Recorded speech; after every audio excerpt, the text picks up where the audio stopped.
नमस्कार साथियों, मेरे स्टडी चैनल में आपका स्वागत है और आज मैं प्रस्तुत करने जा रही हूँ प्रश्नोत्तरी एक नज़र का छठा भाग। यदि आपने इसके 5 भाग नहीं देखे हैं तो अवश्य देखिएगा, लिंक मैं डिस्क्रिप्शन बॉक्स में दे दूँगी। तो चलिए बिना देर लगाए शुरू करते हैं आज की प्रश्नोत्तरी एक नज़र में। त्रिमुनि में कौन सा समास है? बहुब्रीहि समास, द्विगु समास, अव्ययी भाव समास या द्वंद्व समास। तो त्रिमुनि में हमारा अव्ययी भाव समास है। संख्या वनशेन सूत्र से। तो त्रिमुनि में हमारा अव्ययी भाव समास है संख्या वनशेन सूत्र से। मित्रों, त्रिमुनि में द्विगु समास नहीं होगा संख्या पूर्व द्विगु से, क्योंकि त्रिमुनि में संख्या वनशेन सूत्र से अव्ययी भाव समास होता है। अगला प्रश्न, संस्कृत में अन्य पुरुष को क्या कहते हैं? उत्तम पुरुष, प्रथम पुरुष, मध्यम पुरुष या सभी? तो संस्कृत में अन्य पुरुष को प्रथम पुरुष कहते हैं। संस्कृत में 3 पुरुष होते हैं, प्रथम पुरुष, मध्यम पुरुष और उत्तम पुरुष, और 3 ही वचन होते हैं, एक वचन, द्विवचन और बहुवचन। इस प्रकार संस्कृत में अन्य पुरुष को प्रथम पुरुष कहते हैं। देखिए, इंग्लिश में प्रथम पुरुष को क्या कहते हैं? थर्ड पर्सन कहते हैं, जैसे ही, शी, किसी का नाम। तो संस्कृत वाले प्रथम पुरुष कहते हैं और इंग्लिश में कहते हैं थर्ड पर्सन। देखिए, संस्कृत वाले हर किसी को आदर देते हैं, इसलिए थर्ड पर्सन को क्या कहते हैं? प्रथम पुरुष। नेक्स्ट क्वेश्चन, माहेश्वर सूत्र में किस वर्ण का प्रयोग 2 बार हुआ है? ण, ह नहीं हुआ है ए बी का, या ए बी दोनों सही हैं। तो माहेश्वर सूत्र में हा का प्रयोग जो है वो 2 बार हुआ है। हा, य, व, र, ट में हा और हल का हा, ये 2 बार प्रयोग हुआ है। और यदि पूछा जाए कि इत संज्ञक वर्ण का प्रयोग हुआ है, कौन से इत संज्ञक वर्ण का प्रयोग 2 बार हुआ है? तो णा का हुआ है, अ, ई, उ, उणा। अयुण का णा और लड़ का णा, ये इत संज्ञक णा का प्रयोग भी 2 बार हुआ है। और हा का, हा वर्ण का प्रयोग 2 बार हुआ है, हैवरेट का हा और हल्के हा का। तो हमारा जो आंसर है ये राइट हो जाएगा, B answer. Next question, Sanskrit वर्णमाला को कितने भागों में बांटा जा सकता है? संस्कृत वर्णमाला को कितने भागों में बांटा जा सकता है? 3, 2, 4, 5। तो संस्कृत वर्णमाला को 4 भागों में बांटा जा सकता है। सी जो है हमारा आंसर सही हो जाएगा। और 4 भाग कौन कौन से हैं? स्वर 9 हैं, व्यंजन 33 हैं और अंतस्थ वर्ण 4 हैं, या, र, ल, व, और ऊष्म वर्ण शा, शा, सा, हा। इन 4 भागों में बांटा जा सकता है संस्कृत वर्णमाला को। स्वर, व्यंजन, अंतस्थ और ऊष्म। नेक्स्ट क्वेश्चन, माहेश्वर सूत्र के अपर नाम क्या हैं? शिव सूत्र, शिव सूत्र जालम, पाणिनि सूत्र, प्रत्याहार सूत्र, अक्षर समामनाएं, वर्ण समामनाएं, सभी। तो माहेश्वर सूत्र के अपर नाम ये सभी है। माहेश्वर सूत्र को शिव सूत्र भी कहते हैं, शिव सूत्र जालम भी कहते हैं, पाणिनि सूत्र भी कहते हैं, प्रत्याहार सूत्र भी कहते हैं, अक्षर समामनाएं, वर्ण समामनाएं भी कहते हैं, और इसको डमरू सूत्र भी कहते हैं, डमरू सूत्र भी कहते हैं। तो इस प्रकार डी आंसर हमारा राइट हो जाएगा। ये सभी माहेश्वर सूत्र के अपर या दूसरे नाम हैं। अगला प्रश्न, नद्यत्र में संधि बताइए। नद्यत्र में कौन सी संधि है? गुण, यण, वृद्धि, अयादि। कौन सी संधि है नद्यत्र में? तो नद्यत्र में जो संधि है वह यण संधि है। बी आंसर हमारा राइट हो जाएगा। इको यणची सूत्र से है, इको यणची सूत्र से इसमें यण संधि है और इसका संधि विच्छेद होगा नदी धन अत्र। जब हम नदी से ई अलग करेंगे और यहाँ हो गया अत्र, तो ई के स्थान पर या हो जाएगा ना द, और द और या मिलकर के बनते हैं ध, तो यहाँ हमारा हो जाएगा नद्यत्र। तो इसलिए नद्यत्र में यण संधि है। इक के स्थान पर यण आदेश हो जाता है। ई को या, ऊ को वा, री को रा और लिरी को ला हो जाता है। तो बी आंसर हमारा राइट हो गया, नद्यत्र में यण संधि है। अगला प्रश्न, क्रिया की सिद्धि में प्रकृष्ट उपकारक होता है। कर्म कारक, कर्ता कारक, करण कारक या संप्रदान कारक। तो क्रिया की सिद्धि में प्रकृष्ट उपकारक जो होता है वो करण कारक होता है। जैसे रामेण बाणेन, रामेण बाणेन हतो बाली। यहाँ रामेण में तृतीया है और बाणेन में भी तृतीया विभक्ति हुई है कर्तृकरणयों तृतीया सूत्र से, इसलिए यहाँ बाण में तृतीया विभक्ति हुई है क्योंकि बाण जो है वो क्रिया की सिद्धि में सबसे प्रकृष्ट उपकारक है। सबसे ज़्यादा सहायता कौन करता है? बाण करता है, तो इसलिए बाण में भी तृतीया विभक्ति हुई है। तो क्रिया की सिद्धि में प्रकृष्ट उपकारक जो होता है वो करण कारक होता है। सी आंसर हमारा सही हो जाएगा। नेक्स्ट क्वेश्चन, लिरिट लकार में दा धातु प्रथम पुरुष द्विवचन का रूप क्या होगा? दास्यति, दास्यता, दास्यथा, दास्यता, दास्यतः क्या होगा? तो लिरिट लकार में दा धातु प्रथम पुरुष द्विवचन का रूप होगा दास्यतः। सी आंसर हमारा राइट हो जाएगा। तो इसके रूप इस प्रकार से चलेंगे, दास्यति, दास्यति, दास्यता, दास्यन्ति।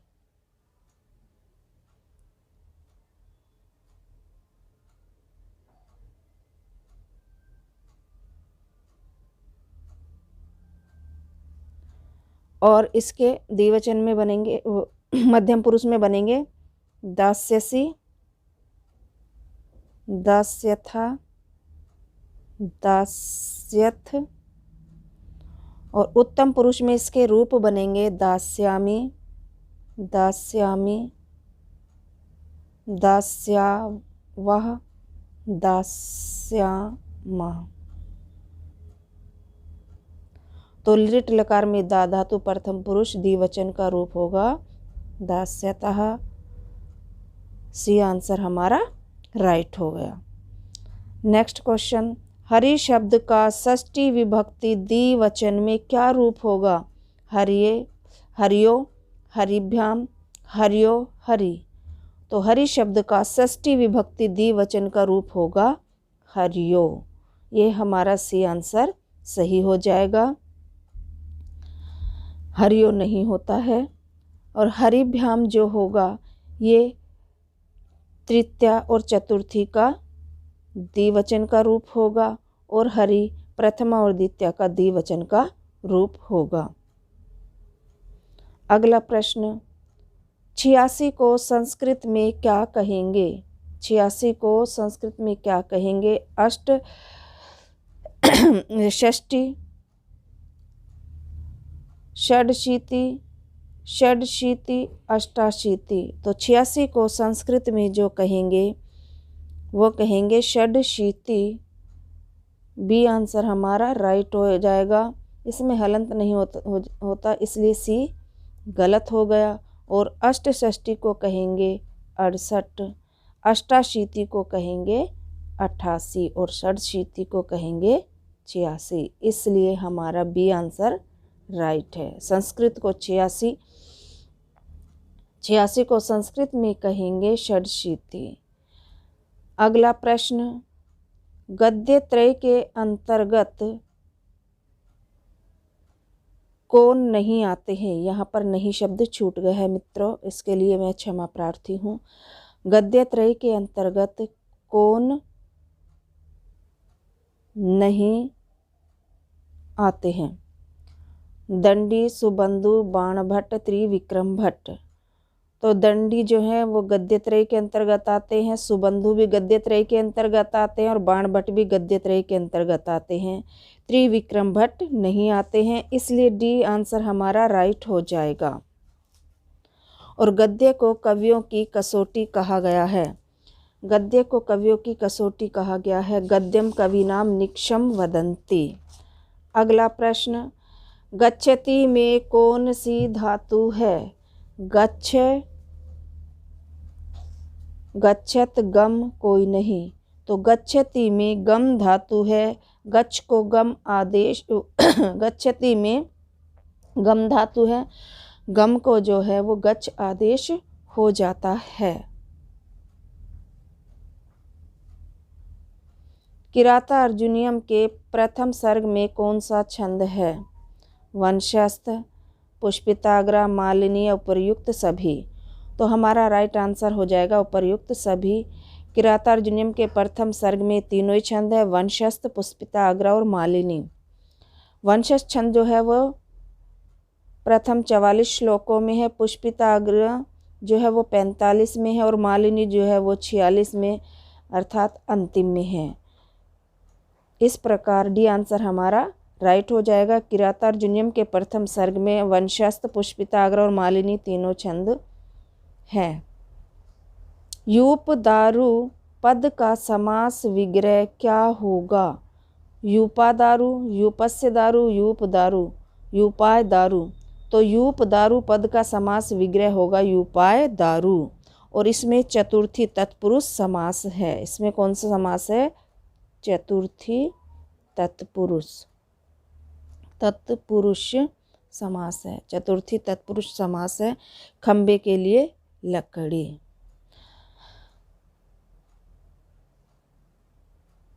तो हमारा डी आंसर जो है वो राइट हो जाएगा। अगला प्रश्न, कौन सा वाक्य शुद्ध है। अहम चंद्रमसम द्रक्ष्यामि, अहम चंद्रमसम पश्यामि, अहम चंद्रमसम द्रक्ष्यति, अहम चंद्रमाम पश्यामि। तो हमारा जो राइट आंसर हो जाएगा वो हो जाएगा बी आंसर। अहम चंद्रमसम पश्यामि, क्योंकि अहम के साथ मी लगता है। यहाँ द्रक्ष्यामा नहीं होगा, अहम चंद्रमसम द्रक्ष्यति नहीं होगा, अहम चंद्रमाम पश्यामि नहीं होगा, चंद्रमाम नहीं होता है। और हमारा जो राइट आंसर है वो बी है, अहम चंद्रमसम पश्यामि। नेक्स्ट क्वेश्चन, संस्कृत व्याकरण में कारक बताइए। 8, 6, 7, 5। तो संस्कृत व्याकरण में जो कारक होते हैं वो होते हैं 6। संस्कृत व्याकरण में 6 कारक होते हैं। कौन कौन से होते हैं। कर्ता, कर्म, करण, कर्ता, करण, कर्म, संप्रदान, अपादान, अधिकरण।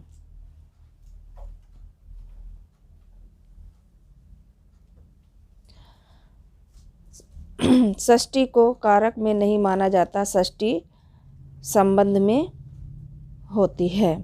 इसलिए संस्कृत में कारक जो हैं वो 6 हैं और विभक्तियाँ 7 है। संबोधन को विभक्ति में नहीं गिना जाता, विभक्तियाँ साथ हैं, इसलिए हमारा बी आंसर राइट हो गया। संस्कृत व्याकरण में 6 कारक होते हैं। अगला प्रश्न, लिरिट लकार का प्रयोग होता है भविष्य काल के लिए, वर्तमान काल के लिए, भूतकाल के लिए, सभी के लिए। तो लिरिट लकार का जो प्रयोग होता है वो भविष्य काल के लिए होता है। ये आंसर हमारा राइट हो जाएगा। वर्तमान काल में जो होता है वो लट लकार होता है, लट लकार, और भूतकाल में लंग लकार होता है। विधिलिंग चाहिए के अर्थ में होता है और लोट लकार आज्ञा के अर्थ में होता है। ये पांचों लकार अच्छे से आप याद कर लीजिएगा। वैसे लकार 10 होते हैं, संस्कृत में 10 लकार होते हैं और ये बहुत ही इम्पोर्टेंट है। लेट लकार, लेट लकार वेद में होता है। तो इस प्रकार लिट लकार प्रयुक्त होता है भविष्य काल के लिए। नेक्स्ट क्वेश्चन, घनश्यामा में कौन सा समास है? द्विगु, द्वंद्व, कर्मधारय या अव्ययी भाव? तो घनश्यामा में जो है ये कर्मधारय समास है। सी आंसर हमारा राइट हो जाएगा। घन इव श्यामः, इसका लौकिक विग्रह हुआ। इसी प्रकार कृष्ण सर्पा में भी कर्मधारय समास है। विशेषण विशेष्य बहुलम कर्मधारय, जिसमें विशेषण और विशेष्य की विशेषता बताई जाए, बहुलता हो, उसे हम कर्मधारय समास कहते हैं। तो घनश्यामा में कर्मधारय समास है। अगला प्रश्न, नदी शब्द का तृतीय एक वचन में क्या रूप बनेगा? नदी शब्द का तृतीय एक वचन में क्या रूप बनेगा? नद्दा, नदीहि, नद्धाम, नद्दई। तो नदी शब्द का रूप जो बनेगा वो नद्धा बनेगा तृतीय एक वचन में। ये आंसर हमारा राइट हो जाएगा। नदी द्वितीय बहुवचन में बनेगा, द्वितीय बहुवचन में बनेगा नदी। और नद्याम जो बनेगा ये सप्तमी एक वचन में बनेगा, नद्य चतुर्थी एक वचन में बनेगा। अगला प्रश्न, शुद्ध वाक्य है मातुः स्मृति, मातर स्मृति, मातृ स्मृति, माता स्मृति। तो मातुः स्मृति शुद्ध वाक्य हो जाएगा। पंचमी और षष्ठी में मातुः बनता है। अगला प्रश्न, जटाभिताप्सः किस सूत्र का उदाहरण है? हेतौ, अपवर्गे तृतीया, येनांग विकारा, इत्थम्भूत लक्षणे। तो जटाभिताप्स जो है वो इत्थम्भूत लक्षणे का उदाहरण है और इसमें तृतीया विभक्ति लगती है। अपवर्गे तृतीया फल प्राप्ति के लिए होता है। येनांग विकारः भी तृतीया का सूत्र है, जिस अंग में विकार हो उसमें तृतीया विभक्ति लगती है। तो जटाभिताप्सा जो है वो इत्थम्भूत लक्षणे का उदाहरण है। डी आंसर हमारा राइट हो जाएगा। पाणिपादम में कौन सा समास है? एक शेष द्वंद्व, इतरेत्तर द्वंद्व, समाहार द्वंद्व। तो पाणिपादम में समाहार द्वंद्व समास है। हाथ और पैर का समूह, और यह जो है नपुंसक लिंग में होता है। समाहार द्वंद्व जो है ये नपुंसक लिंग में होता है। प्रथमा वचन में गो शब्द का रूप क्या होगा? गौ, गहु, गो, गा। तो प्रथमा एक वचन में गो शब्द का रूप होगा गौ। बी आंसर हमारा राइट हो जाएगा।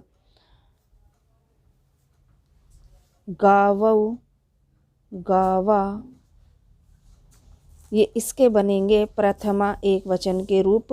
प्रथमा एक वचन में गौ, द्विवचन में गावौ और बहुवचन में गावा रूप बनेगा। गाम रूप जो बनेगा ये बनेगा द्वितीय बहुवचन में। ये बहुत ही इम्पोर्टेंट है, ये कई बार परीक्षाओं में आ भी चुका है। गाम, गावौ, गाह। इस तरह से प्रथमा एक वचन में गो शब्द का रूप होगा गऊ। बी आंसर हमारा राइट है। और अगला प्रश्न, टाप प्रत्यय कौन सा लिंग बनाता है? टाप प्रत्यय कौन सा लिंग बनाता है? पुल्लिंग, नपुंसक लिंग, स्त्रीलिंग या कोई नहीं? तो टाप प्रत्यय स्त्रीलिंग बनाता है। सी आंसर हमारा राइट हो जाएगा। और स्त्रीलिंग प्रत्यय 8 होते हैं। स्त्रीलिंग शब्द बनेंगे जैसे अजा, टाप लगकर चटका, मूषिका, होड़ा, विलाता इत्यादि शब्द जो हैं वो टाप प्रत्यय लगकर बनते हैं। और स्त्रीलिंग में टाप प्रत्यय होता है और ये 8 प्रत्यय होते हैं स्त्रीलिंग के। लोट लकार मध्यम पुरुष का रूप है एधि अस। एधि कोई नहीं, तो लोट लकार मध्यम पुरुष का अर्थ है एधि। ए आंसर हमारा राइट हो जाएगा। इसमें अस धातु है, इसमें अस धातु है और इसके रूप इस प्रकार से चलेंगे। अस्तु, अस्ताम, संतु। एधि, अस्तम, अस्त।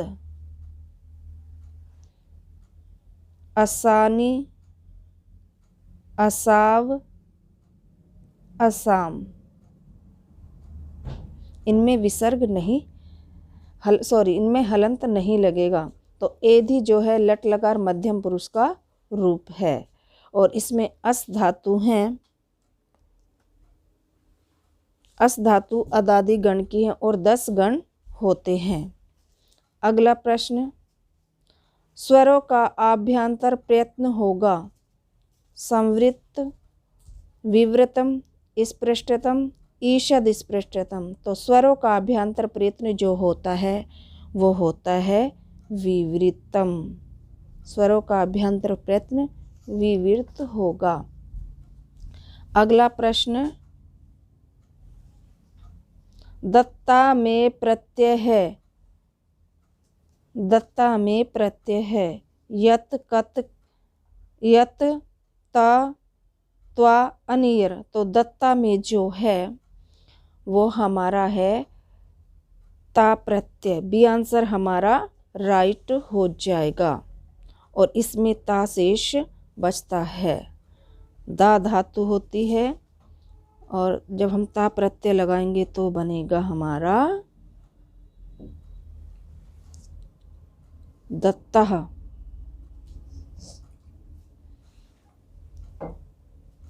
त्वा लगाएंगे तो बनेगा दत्वा और अनियर में बनाएंगे तो बनेगा दानीय और यता में बनेगा देया। यता प्रत्यय योग्य के अर्थ में लगता है, अनियर प्रत्यय चाहिए के अर्थ में लगता है। अगला प्रश्न, स्वस्ति पद में कौन सी विभक्ति लगती है? प्रथमा, द्वितीया, तृतीया या चतुर्थी? तो स्वस्ति पद में जो है वो चतुर्थी विभक्ति लगती है। नमः, स्वस्ति, स्वाहा, स्वधा, अलम, वषट इत्यादि सभी में जो है हमारी चतुर्थी विभक्ति लगती है। अगला प्रश्न, सुबंधु की रचना है वासवदत्ता, स्वप्न वासवदत्ता, मेघदूत, कादम्बरी। तो सुबंधु की रचना वासवदत्ता है और स्वप्न वासवदत्ता भास की रचना है। मेघदूतम कालिदास की रचना है और कादम्बरी बाणभट्ट जी की रचना है। सुबंधु की रचना वासवदत्ता है। ए आंसर हमारा राइट हो जाएगा। अगला प्रश्न, कुंजरह शब्द का क्या अर्थ है? हिरण, सर्प, सुअर, हाथी। तो कुंजरा शब्द का अर्थ है हाथी। हिरण को संस्कृत में कहेंगे मृगः, सर्प को कहेंगे सर्पः या अहि और सुअर को कहेंगे शूकरः। इस प्रकार कुंजरा शब्द का अर्थ हुआ हाथी। डी आंसर हमारा राइट हो गया। अगला प्रश्न, अकारांत पुल्लिंग शब्द का उदाहरण होगा फलम, वचा रामः भानु। तो अकारांत पुल्लिंग शब्द का उदाहरण होगा रामः। फलम जो है ये नपुंसकलिंग है और भानु जो है ये उकारांत है, इसलिए हमारा सी आंसर राइट हो जाएगा। रामा जो है ये अकारांत पुल्लिंग शब्द का उदाहरण है। अगला प्रश्न, घुटने को संस्कृत में क्या कहेंगे? जानू, जघन, उरु, हनु। तो घुटने को संस्कृत में हम कहेंगे क्या कहेंगे हम संस्कृत में घुटने को? संस्कृत में घुटने को हम क्या कहेंगे? जानू। जघन जो कहेंगे वो जांघ को कहेंगे और उरु भी जांघ को कहेंगे, हनु कहेंगे ठोडी को, चिन्ह को, जिसको हम इंग्लिश में चिन्ह कहते हैं। तो इसलिए घुटने को संस्कृत में कहेंगे जानू और ए आंसर हमारा हो गया राइट। अगला प्रश्न, गुरूपदेशा में कौन सी संधि है?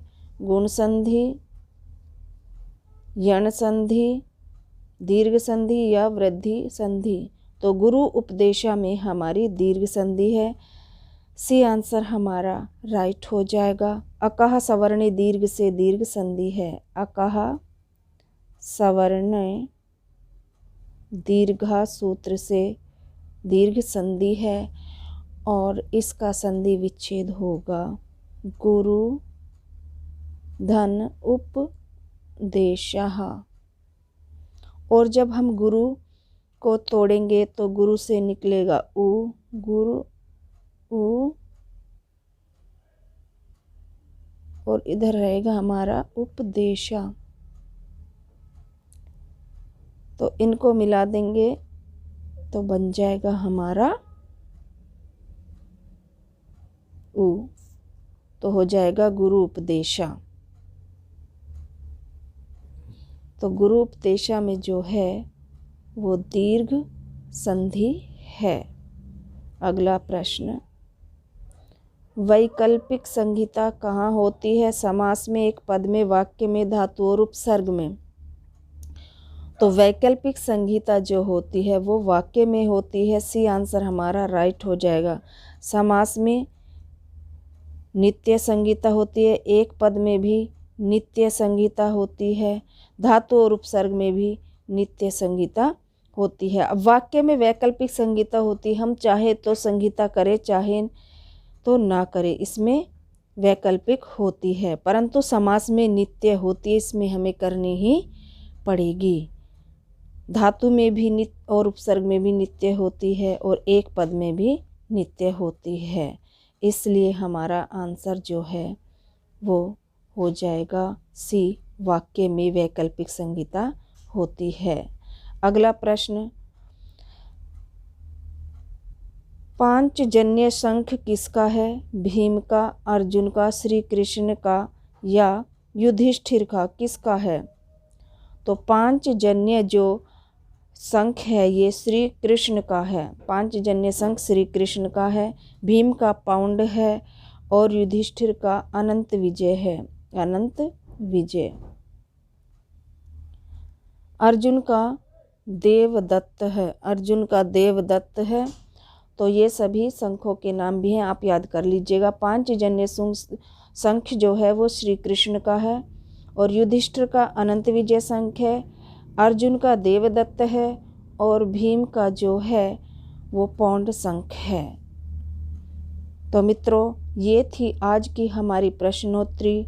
उम्मीद करती हूँ कि आप सभी को अच्छे से समझ में आई होगी। तो टेक केयर, बाय बाय, ध्यान रखिएगा, लाइक और शेयर ज़रूर करना। तब तक हंसते रहिए, मुस्कुराते रहिए और अपना ध्यान रखिएगा। बाय बाय, मिलते हैं अगली वीडियो में।